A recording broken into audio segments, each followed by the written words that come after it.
If you're one of the returning watchers of my channel, first things first, thanks. And secondly, you might remember my video on the most important part of racing, liveries. Originally, this video was going to be about cars instead, but I figured that would take too long, so we're skipping to the third most important aspect of racing, where everything is set to happen and dictates whether or not the race will be an all-time classic or a snooze fest.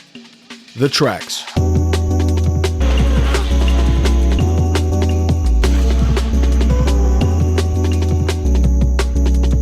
At the start of the video making process, I thought this would take a really long time to plan and then execute prior to recording, but I very quickly realized that out of the thousands of racetracks across the world, there's really only like 50 meaningful ones. And of those 50, there's about 20 of them that I consider the absolute cream of the crop best tracks in the world. And even further, of those 20, there's 12 that I can even consider calling the greatest tracks ever. Before even getting into that list though, what makes a track great? I mean, it can't just be confined to one thing, right? I can't say Laguna Seca is greater than Mugello because of the corkscrew and vice versa because of the view at Mugello. That's not being fair to either track. This point is when I realized this might take as long as I thought it originally would. So I went in and 4 hours going through multiple ideas, created a formula to determine what are the greatest tracks in the world. Here it is. Groundbreaking, ain't it? Real creative. We're going to go through each part of the equation, showing why it's important to the overall greatness of a racetrack, and by the end, give the top 12 list of the greatest racetracks in the world, as well as some honorable mentions. It goes without saying, by the way, that this list is subjective. I tried to make it as objective as possible, while still allowing for my opinion to be shown, but figured I might as well say that now before people crucify me for not putting their local track in the video. It's gonna happen anyways, it's the fucking internet, but I mean... Trying to quantify a racetrack seems easy. Does it drive good, and is it fun? But then you have to ask yourself a couple questions. First and foremost, the whole point of a racetrack, how's the racing? I graded the quality of racing for each of the tracks I chose to analyze by watching some recent races that have happened there, as well as watching a couple of what are considered the races of that track. 6 hours of Sebring, 6 hours of Watkins Glen, stuff like that. This list, by the way, isn't confined to only the big hitters like F1 and WEC, but big series are taken into account for their presence at all because, no matter how much we like to make fun of F1, it is still the pinnacle of motorsport for a reason. It reflects in the amount of former or current F1 tracks on the list too, but don't worry, it's not just the 2026 season calendar, so we're good. Because I would never put fucking Yas Marina anywhere near the top billion. Immediately, I noticed a trend with certain tracks, and I'm guessing most of you can already guess what that trend is. As time has gone on and cars have gotten bigger and faster, historic tracks have become outdated and have led to a decline in the quality of racing there. Obviously, the biggest example of this trend is a track that's only used once a year and is considered one of the 3 jewels in the Triple Crown, Monaco. Monaco is a perfect example as to why grading tracks is so difficult. On my scale, Monaco got a 2 on the quality of races there, mostly because of the last decade or so and how large F1 cars have gotten compared to the streets of Monaco, which have been the same size since Germany was still split in 2. The place isn't suited for racing anymore no matter how you try to spin it. Its qualifying is still the absolute best qualifying experience, at least on the F1 calendar, maybe the world, but that doesn't count for racing. Qualifying is an entirely separate entity that I decided to just lump in with a later category. Apart from the quality of the races there, and the opinions of the drivers since they've got a real love-hate relationship with the place, it got good scores everywhere else, being one of the only tracks that has 2 10 out of 10 scores overall. This rating in my formula set the precedent for how I'd view all the other tracks and the quality of the races that happened there. Of course, take into account the historical races that happened there, but got a whole category for that, so just focus on more recent races and allow for older tracks to shine in other categories. With that being covered, let's move on to the next category, and the one that was surprisingly the hardest to find info for. Maybe it's because I'm black. That's what LAG says. I am in firm belief that nothing matters more to the quality of a track than the opinions of the drivers who race on them. Cause who the fuck are we to say, oh, Singapore is such a cool track to watch, the drivers probably love it, when the drivers are out there losing a gas tank's worth of sweat every 20 laps. And vice versa with tracks like Fuji. I don't get how people hate Fuji as a track. They always complain about how Sector 3 kills the vibe of the racing. Yet, when you ask the drivers, they love Fuji. Some even make special note of how Sector 3 is so challenging and how it enhances the experience of the track. Their opinions have more weight than ours, so their opinions should be critical to ranking the greatness of a track. With this in mind, a lot of older tracks already began benefiting from this category, and it led to an evening out of the scores so far. But just because I see the driver's opinions as more valuable than ours, it doesn't mean I want to disregard the fan experience completely. Show me your butthole! The fanfare at racetracks is such an underrated feature of the world's best circuits. Places that have storied racing history usually show their appreciation for that history through popping out at any racetrack and providing unrivaled support for everyone. Unless you're in Italy, because if you're not a Ferrari, they will stone you to fucking death. The experience for fans at the track is also key to encouraging larger crowds to see races in person, and therefore that develops the culture in and around the circuit. Some of the best examples of this are Talladega, Indianapolis, and Goodwood. Two complete opposites in terms of the fan base between the ovals and Goodwood, but they're two sides of the same coin. Starting with Talladega and Indianapolis, I feel you can bunch these two together because they are both some of the biggest cultural icons in each of the states and entire regions they're in. The whole country even. You gotta remember how big the US is. Indianapolis represents the entire Midwest's culture for racing. Of course, it also especially represents the state of Indiana. The stadium can hold up to 400,000 fans at once. A little perspective would help with quantifying how big the Indy 500 is to the states. That's the entire population of New Orleans, and then some. For my European and Oceanian viewers, that's bigger than Florence, Italy, and it's a little smaller than Wellington, New Zealand. This is before mentioning how Talladega is literally like the Roman Colosseum of the South, damn near a religious temple anywhere below the Dixie line. And Goodwood's atmosphere is literally built off of accommodating the fans. It's the festival of speed. Without the cult-like love people have for racetracks, they'd be nowhere near as impactful and therefore great as many of the world's biggest are. The environment and view are also critical. Having a beautiful backdrop has proven time and time again to be a huge bonus for a racetrack. Even though Pinterest low-key ruined this word, aesthetics are an art form for a reason, dude. Tracks like Gilles Villeneuve with the skyline of Montreal in the background, and not to bring up Fuji again, but hello. It's wild to think how overlooked the atmosphere and the vibes of a track can be when taking stock of the greatest tracks in the world. Arguably the second most important category behind drivers' opinions, some may even say the single most important, the history of a track is the key as to why this video exists at all. All the years of racing at these circuits has built up their legacy and allowed the world to indulge in the horribly dangerous, expensive, and environmentally taxing hobby of racing. And thank all the holy forces for that. Now, if you know me or have watched some of my previous videos, you know I'm one to indulge in knowledge from all across the world. But this category is pretty limited due to most historical tracks in the world either being in Western Europe or America. Funnily enough though, the first ever purpose-built racetrack was in Australia. I mean, pretty much everyone after that was either in Britain or America, but still, Australia. Another track that I really wanted to talk about but couldn't particularly fit anywhere else is a track I've already talked about twice in previous videos, the Targa Florio. The oldest sports car race in the world, the foundations for modern racing began here in the mountains of Sicily, all the way back in May of 1906, 4 months after the Aspendale track opened in January. I would have put the Targa Florio in my top 12, but there were a couple issues. Mainly, it no longer exists, and it was wildly dangerous, to an extent that it killed it. The greatest tracks, road courses included, incorporate difficult features into them to be as great a challenge as possible, but the Targa Florio couldn't adapt to cars getting faster and larger because it wasn't a racetrack. It was fucking Sicily. People were doing daily groceries beside cars going 120 miles an hour. The same problem that affects Monaco now is what killed the Targa Florio then, except Monaco only killed one person. The Targa Florio killed 9. I mean, relative to other road courses and even purpose-built racetracks at the time, that's a pretty good record. But the 70s was right around the time that people began positing that maybe drivers shouldn't be getting sent to the afterlife every weekend. That's when this world started becoming fucking ridiculous. I swear to God, make racing lethal again. The history behind racetracks is critical to their legend, but we've analyzed a lot of surrounding elements of a track. It's time to focus on the track itself, its features, its difficulty.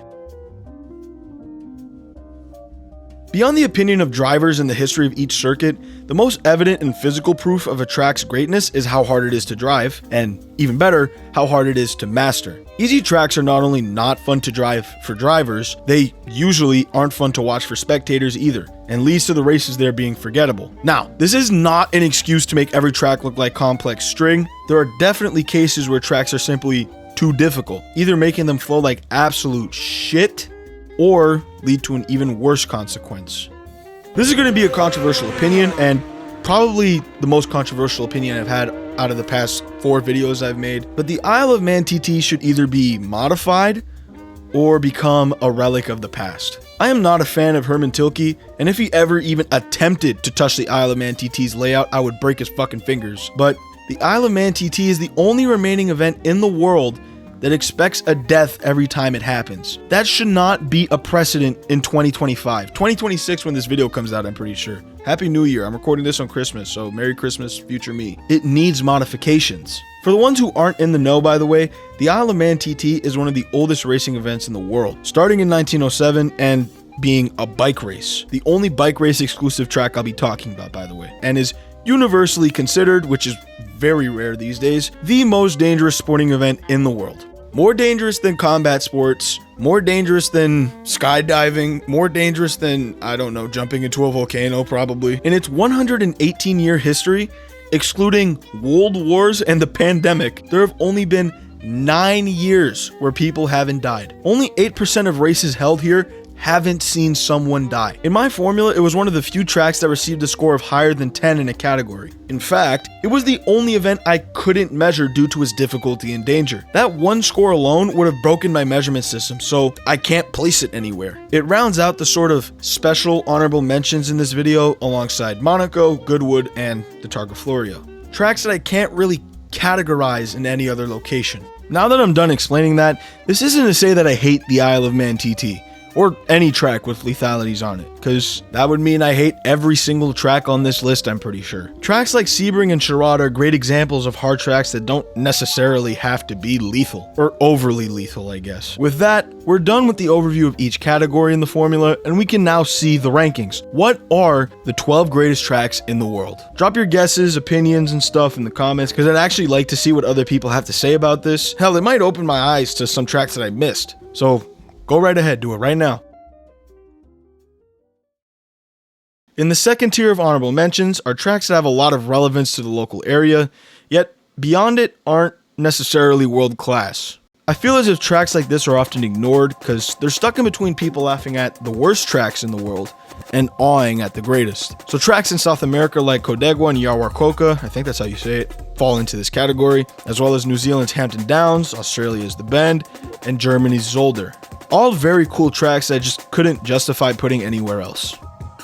The first tier of honorable mentions are the tracks that I personally believe are some of the absolute best in the world, carry a lot of importance in the region, and have a global impact in terms of racing culture and history, but they just aren't the absolute cream of the crop top tier tracks in the world. Places like Mosport in Canada, local track, let's fucking go. Laguna Seca in Road Atlanta in America, Brands Hatch and Donington Park in the UK, and most critically of them all, Kyalami in South Africa. I did consider putting Kyalami in the top 12, and even considered pushing the list out to 13 because of the significance the track holds, not only for South Africa, but the entire, usually ignored continent of Africa as a whole. But the competition in the top 12 is so stiff that I just can't justify putting Kyalami in that upper echelon. I even tallied up the hypothetical score of it, and it was just about 4 points down from the next track in the list, which would have been the biggest gap between any track on the list. So it falls to here. Still one of the greatest tracks ever, just not one of the 12 greatest tracks ever. I realized I sort of needed to make a separate section for former or current F1 tracks due to how specialized some of them are and the history they carry due to hosting the most prestigious races in the world. And so I did. I created an F1 category. Portugal's Portimao and Estoril fall into this group of great tracks that are sort of stuck in the middle range between all-timers and regular footnotes in racing history, as well as Magny-Cours in France, Imola in Italy, Sepang in Malaysia, and the Hockenheim Ring in Germany. With those final honorable mentions, it is now time to reveal the 12 greatest tracks in the world. In 12th place, with a score of 39 out of 50, the Circuit Gilles Villeneuve in Montreal. carried by the love drivers have for the circuit, alongside the surprising amount of Tifosi fans in Montreal, and the difficulty of navigating what is practically a street circuit in modern times. CGV is an absolute classic and still one of the greatest tracks on the F1 calendar. Even with its drawbacks of becoming a little too narrow for the modern cars, here's to hoping the 2026 regulations and the downsizing of F1 cars can remedy that a little bit, but who fucking knows with the FIA anymore? Ben Sulayem's a fucking idiot. Seems like a cool guy. Horrible manager. In 11th place, with a score of 40 out of 50, Daytona manages to sneak into the top 12. With the Daytona 500 and the 24 hours of Rolex at Daytona, I didn't realize till I tallied everything up how great of a circuit Daytona is. Even with the recent bullshitting of the France family in NASCAR, the quality of the racing here is still pretty good, and the fans in South Florida do those races justice. Even with the less challenging layout of the 24-hour circuit compared to other endurance race circuits, the fact that it's still a 24-hour race does indeed up the difficulty of Daytona just a smidge. Starting the top 10 with a score of 41 out of 50, Fuji takes the mantle of being one of the most well-rounded tracks in the world. With great racing in the WEC and Super GT/JGTC, as well as good driver views, great fans, a hard layout, and, having the literal coolest fucking backdrop in the world. Not gonna say it again. Fuji is a severely underrated track, and it deserves much more recognition for its greatness, even if it doesn't have the most storied history. In 9th place with a score of 42 out of 50, the Temple of Speed and the home of the Tifosi, Monza ranks itself as the greatest Italian track. With the actual greatest fans in the world, the need for a beautiful backdrop just isn't there, as the Tifosi alone give this place its 10 out of 10 atmosphere.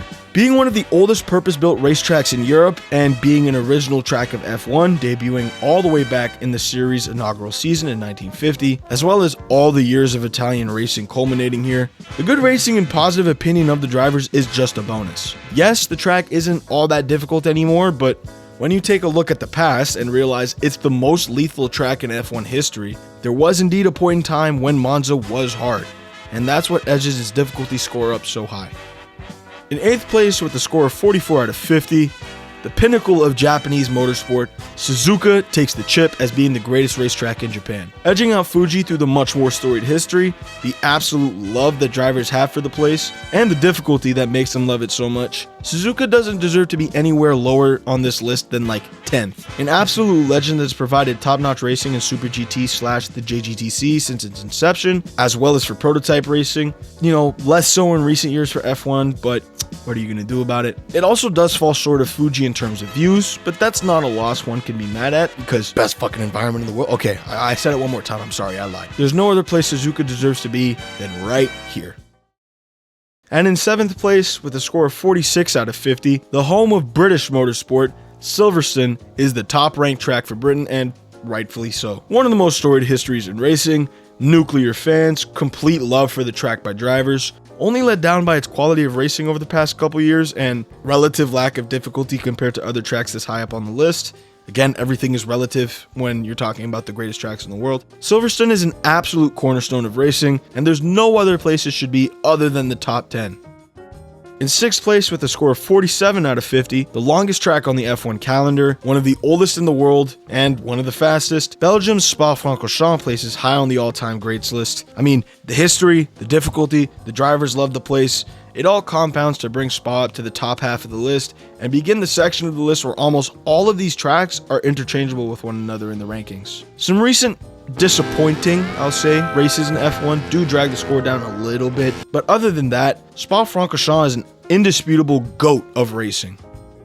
Starting the top 5, in 5th and 4th place with a score of 48 out of 50, the only tie on this list, Brazil's Interlagos and America's Indianapolis take the spots interchangeably. Although for me, Indy edges it out for one reason. As you can see, I made special exceptions for certain tracks who have defining characteristics that are so integral to their existence that they deserve to be rewarded for it. To start with Interlagos, need I say anything about the home of an entire continent's motorsport? This one track provides for the entire continent's racing culture and history pretty much. The races have been consistently good around here for years, the drivers love it, the fans and view, I don't need to explain, Brazilian fans are bananas, and its history and difficulty are only this low because, again, relevant to every other track around it, Interlagos, It's not the easiest, but it's definitely not the hardest. It's absolutely an all-time track, and I think it's one of the few tracks that is universally loved by everyone who watches every series who races there.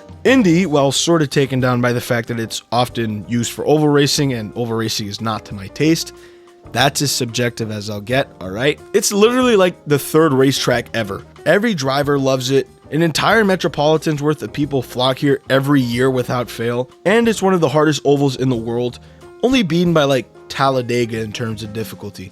The literal century worth of history here likely would have carried it up to the top 12 greatest tracks regardless of everything else, but Indy has everything else, which means it only further solidifies its status as one of the greatest tracks of all time. And we've arrived to the podium. The three greatest tracks ever, the absolute pinnacles of motorsport, tracks that are so legendary that they define multiple eras, multiple periods of time, and will literally never be allowed to be forgotten. And I already know I'm going to cause a stir with this one. In third place, with a score of 49 out of 50, the crown jewel of the entire southern hemisphere, Australia's Mount Panorama takes the first step on the podium. This is probably my most divisive opinion yet. I bet a lot of people weren't expecting Bathurst to be this high. Hell, I bet some people didn't even think Bathurst deserves to be on this list. But let me say this, it consistently holds some of the best races in the world. Again, every driver is enamored with the place. The fans there, Australian fans in general really are some of the best in the world, only beaten by like the Italians and the British, and you can debate the British thing. It has a decent amount of history, and it is the second hardest track in the entire world. The run from the cutting all the way to Forest Elbow is the hardest complex of corners in the world, even more so than any other combo of corners on an upcoming track that'll be discussed. When you really look at Mount Panorama, you realize just how close to perfect a track can be, and even though it scores only 1 point higher than Interlagos and Indy, the gap between them is sizable. Mount Panorama takes the mantle of the third greatest track in the world, and rightfully so. And it's come to the top two. Oh boy, I bet all of you already know what the top two are, but you don't know what order I put them in. So, here we go. The second greatest track of all time with a perfect 50 out of 50 score is the Nürburgring Nordschleife. What can I say about the Nürburgring that hasn't already been said? Other than Monaco, the Nürburgring is the single best qualifying / one lap experience in the world. Overall, the most difficult track to master in the world, some of the best fans in the world with beautiful views of rolling green forests in the Eifel province or region, whatever that is in Germany. Drivers consistently name it their favorite track ever, and its history doesn't even need to be explained. That could be an entire fucking video on its own. The Nürburgring is almost faultless. The only issue being that racing can sometimes be chaotic and at the same time almost stale, with overtaking opportunities being present but not abundant, and the track being that big, as well as the chaos of multi-class racing on such a narrow track at parts. These are the only things I can see wrong with the Nürburgring, and even then, comparatively, these are such minor problems compared to even other tracks on this list that it's basically just being pedantic. The Nürburgring takes silver on this list and takes the position of being the second greatest track in the world. Except, I lied to you. With a perfect 50 out of 50 score, with a score so perfect that it literally broke my formula. An absolutely scorching 51 out of 50. The greatest track on earth is Le Mans. Scoring perfect and even above perfect scores in every single category, I can't see in any way how Le Mans isn't the greatest track on this planet. Consistently amazing racing, likely the most revered race in the world by drivers, a fan experience unlike any other in the world that gets to see the beautiful sunsets, sunrises, nights of countryside France, stuff like that. The absolute most storied and revered racing event in the world that has a track that manages to push every single vehicle to its limit before even mentioning the toll it takes on drivers. Now, is it a bit weird that I broke my own scale to emphasize how great Le Mans is? Yes. Does it make for good engagement and conversation in the comments? Also yes, so I'm keeping it. Regardless of the arbitrary score I gave to these tracks, I feel as if it cannot be disputed that when taking everything into account, all the aspects of a racetrack that make the experience of it legendary and combining them into one, even aspects that I didn't mention in my formula, there is no real rival to Le Mans, only a second place. Thanks for watching. I hope you enjoyed. This video was my winter break passion project, so I'd really like for it to pay off. This shit took so much work to get out before school. Yeah. I mean, if you watched this far and you're hearing or watching this right now, to an extent, that means it did pay off. Yeah, I guess that's all I can say. I appreciate every second you spent watching, and once again, thank you for doing so. Like, subscribe, comment, all that YouTuber shit I'm supposed to be saying. All love. Next video coming out sometime in February, because I got exams in January. That's just gonna fucking suck. One time, get it. Good time,